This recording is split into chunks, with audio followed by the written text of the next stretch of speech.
Halo warga sekolah, kembali lagi dengan Capsek Sekolah Horor. Apa kabar kalian semua? Semoga baik-baik saja.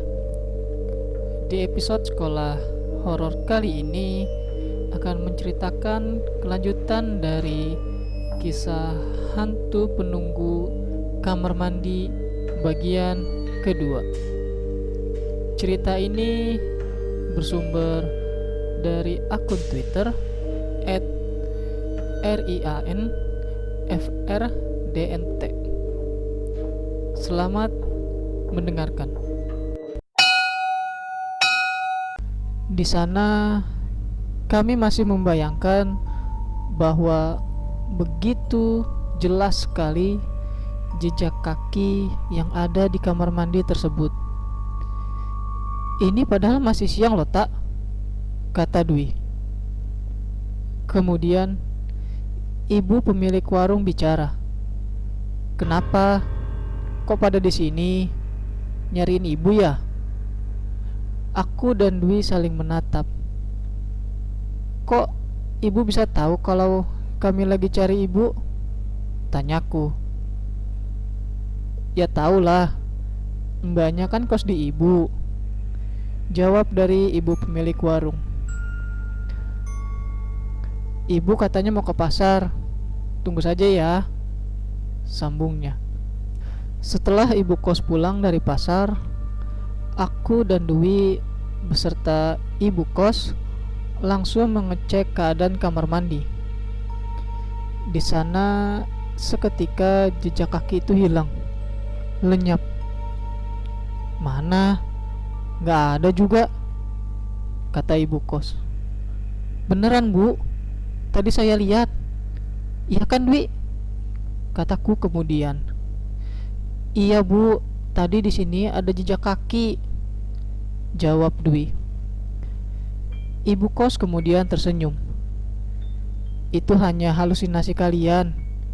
Kalau memang benar ada, mana buktinya? Katanya. Tapi emang beneran bu, tadi ada jejak kaki, kataku lagi. Sudah, nanti ibu kesini lagi. Sekarang mau pulang dulu. Karena hari sudah sore, akhirnya aku memutuskan untuk mandi. Dan kemudian setelah aku selesai, kini giliran Dwi yang mandi. Saat itu tiba-tiba dia menjerit karena pintu terkunci. Aku mencobanya untuk membuka pintu itu dari luar, sedangkan Dwi terus mendorongnya dari dalam. Sinta, tolong, aku takut. Akhirnya pintu berhasil terbuka. Aku dan Dwi terjatuh di lantai. Alhamdulillah ya Allah, ucap Dwi. Akhirnya pada saat itu kami sepakat untuk kembali menemui ibu kos. Dan kemudian, singkat cerita, ibu kos pun datang dan masuk ke dalam kamar kos kami. Saat itu aku meminta ibu kos untuk menyaksikan sendiri apa yang kami rasakan akhir-akhir ini. Tapi sialnya, sampai jam 10 malam ibu kos berada di sini tidak terjadi tanda-tanda apapun. Ibu kos pun izin untuk pulang, seraya berkata, kalau ada apa-apa, panggil saja Dandi. Dandi itu adalah penjaga kosan. Ibu mau pulang dulu ya, suami ibu pasti udah nunggu, katanya. Seraya tersenyum setelah ibu kos pergi, di kos otomatis hanya tersisa kami berdua. Saat itu, degup jantungku berdetak semakin cepat. Kurasa Dwi pun begitu. Ia pun berkata, lebih baik kita langsung tidur aja yuk. Kurasa Dwi benar. Tapi saat baru saja kita mau tidur, tiba-tiba ada suara seperti benda dilempar, dan itu berasal dari arah kamar mandi. Suasana di dalam kamar sudah mulai tidak karuan. Ketika keran tiba-tiba nyala, lalu di menit berikutnya keran itu mati. Sunyi kembali. Aku dan Dwi saling bertatapan di balik kesunyian. Tiba-tiba aku mendengar suara itu lagi. Iya, suara wanita menyanyi seperti nembang. Suaranya melengking seperti penyanyi sungguhan.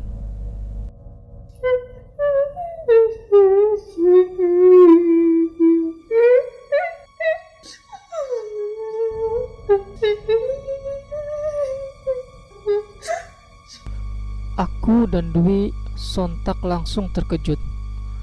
Bahkan Dwi sempat hendak berteriak, namun mulutnya ditutup oleh tangannya sendiri.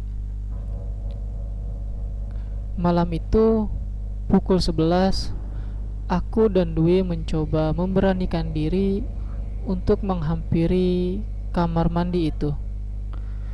Suara tembang itu masih terdengar. Suaranya begitu lembut sekali, membikin bulu kuduku berdiri. Dwi mendorongku saat sampai di depan pintu. Kemudian saat pintu terbuka, nampaklah sesosok wanita. Usianya tidak terlalu tua, kupikir masih seusia ibuku. Namun dia tidak menghadap ke arahku. Dia justru membelakangiku. Pakaiannya rapi seperti busana adat. Aku dan Dwi pun lari. Saat aku dan Dwi lari, dia tertawa cekikikan. Suaranya begitu menyeramkan, dan itu terus terngiang di telingaku pada malam itu.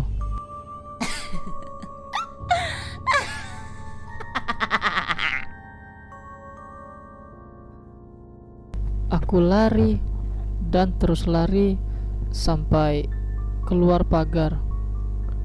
Untung pada saat itu pagar kosan sedang tidak dikunci. Begitu aku lari, aku bertemu dengan seorang nenek tua. Aku sempat kaget karena nenek tua itu memanggil kami berdua. "Dek, sini." Dwi pun berkata, "Bisa jadi dia bukan orang, tak?"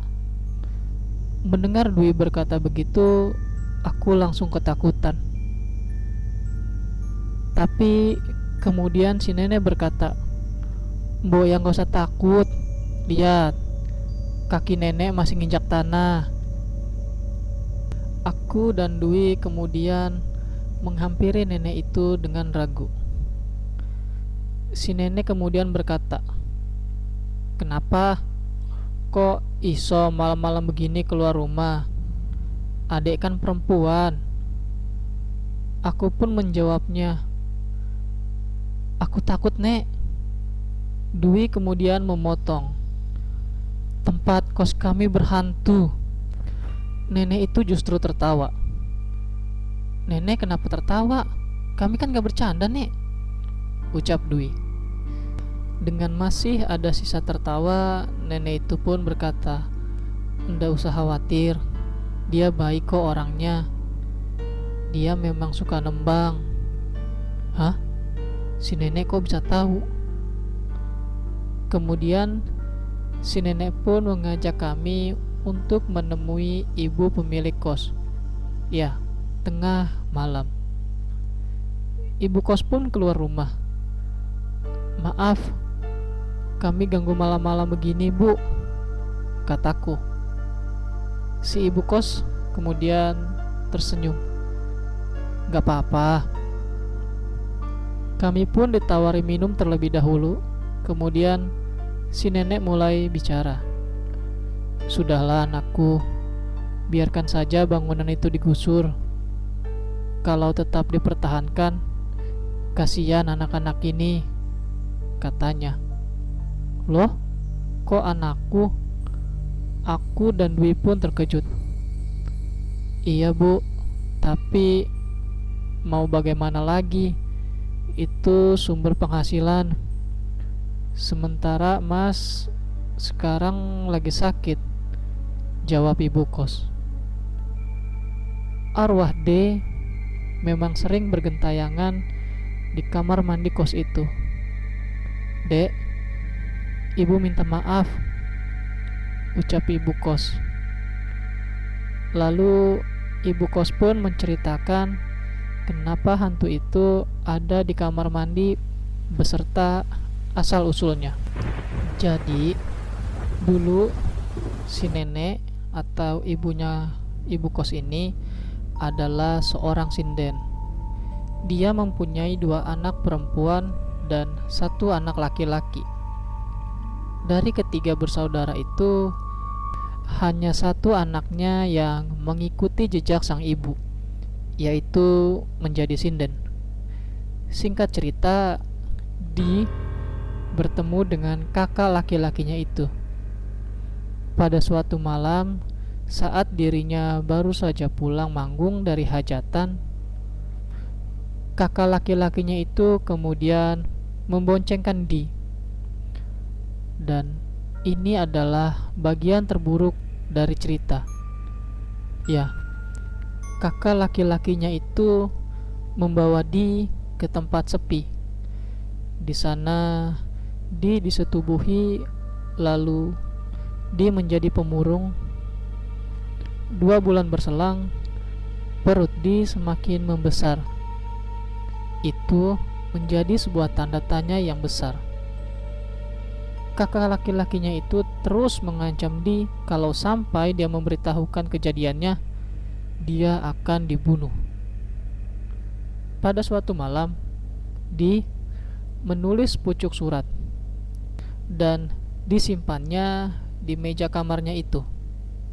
Kemudian Di ditemukan tewas gantung diri di sebuah pohon mangga yang sekarang jadi bagian dari kamar mandi kos tersebut. Si nenek membaca surat dari anaknya itu, dan suratnya berisi, "Maafkan anakmu ini, Bu. Anakmu telah gagal. Anak ini adalah darah daging masku sendiri." Setelah membaca isi surat itu, si nenek menangis sejadi-jadinya. Ia kemudian melaporkan anaknya sendiri ke kantor polisi.